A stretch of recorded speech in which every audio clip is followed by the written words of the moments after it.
The Galactic Military Academy's training ground erupted in chaos as the explosion sent Cadet Jake Morrison flying 15 meters through the air.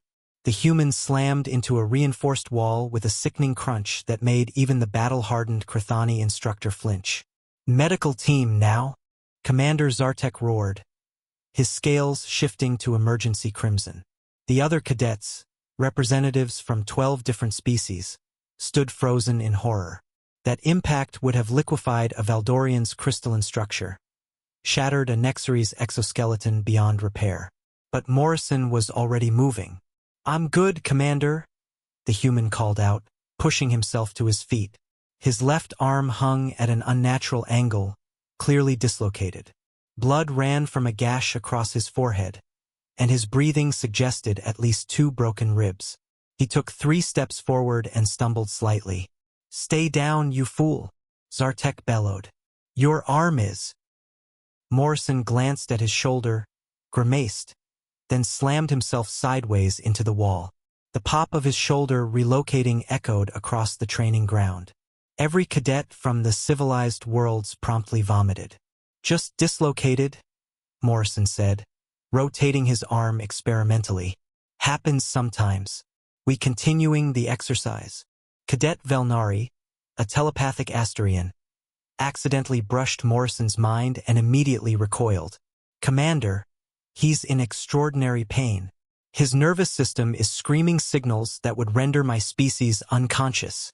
Morrison shrugged, then winced as his ribs protested. "Yeah, it hurts. So? Zartek's voice climbed an octave. "Your medical scan shows 2 fractured ribs, a severe concussion, internal bruising, and microfractures in your left femur." "Oh, that explains the leg thing," Morrison muttered, shifting his weight to his right side. Thought something felt off. The Valdorian cadet, Kree, chimed in harmonics of disbelief. "How are you standing? How are you conscious? How are you not screaming?" Morrison wiped blood from his eyes with his good arm. "Adrenaline's one hell of a drug. Plus, I played rugby in high school. This is actually pretty mild compared to..." "Mild?" Instructor Threx from the medical division had arrived, his tentacles flashing through colors of medical distress. "Your body is producing stress hormones at levels that would cause immediate cardiac arrest in 90% of known species." "Human thing," Morrison explained, limping toward the obstacle course's next section. "We call it walking it off. Body goes into override mode. Pain becomes background noise. We can deal with it later." "Later?" Threx's tentacles went pale. "Your species delays addressing critical injuries?" "Not delays, just prioritizes." Morrison picked up his training rifle with his good arm. "In a real combat situation, stopping means death.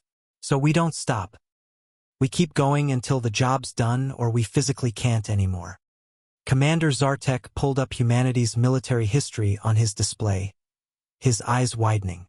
"By the void, Cadet Morrison, it says here a human named Ima Koivunen survived skiing 400 kilometers with a massive overdose of methamphetamine in his system, fighting Soviet forces, stepping on a landmine, and eating only pine buds for a week." "Yeah, the Finns are built different," Morrison agreed, then coughed, speckling the ground with blood. "Commander," respectfully, "can we continue? The exercise has a time limit, and I'd like to finish before the adrenaline wears off." "Before it wears off?" Cadet Yrix from Kepler 442b asked in horror. "What happens when it wears off?" "Oh, I'll probably pass out," Morrison said matter-of-factly. "Maybe go into shock. Definitely gonna need surgery. But that's future Jake's problem. Present Jake has an obstacle course to finish." The entire training ground stood silent as Morrison began climbing the next wall one-handed, leaving bloody handprints on the holds. His broken ribs made each breath a wheeze. His damaged leg trembled with each push, but he kept going. "This is insane," Velnari whispered, still sensing the tsunami of pain signals the human was simply ignoring. "No," Zartek said quietly, watching Morrison reach the top and begin the rope descent on the other side. "This is why humans survived everything their death world threw at them. Their bodies don't quit when damaged. They enter a biological override that says, "Survive now, heal later." Morrison completed the course dead last in time, but he completed it. Then he stood at attention, blood pooling at his feet, and asked, "Permission to visit medical, Commander?" As the medical team rushed him away, finally allowing himself to collapse onto the stretcher, Zartek turned to the other cadets. "Today you learned why humans are assigned to the most dangerous missions.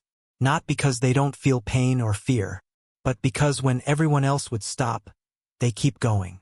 From the stretcher, Morrison raised a thumbs up. "See you all tomorrow for zero-gravity training." The other cadets exchanged glances. Tomorrow. The human with multiple fractures was already planning for tomorrow. They were beginning to understand why humans were so feared.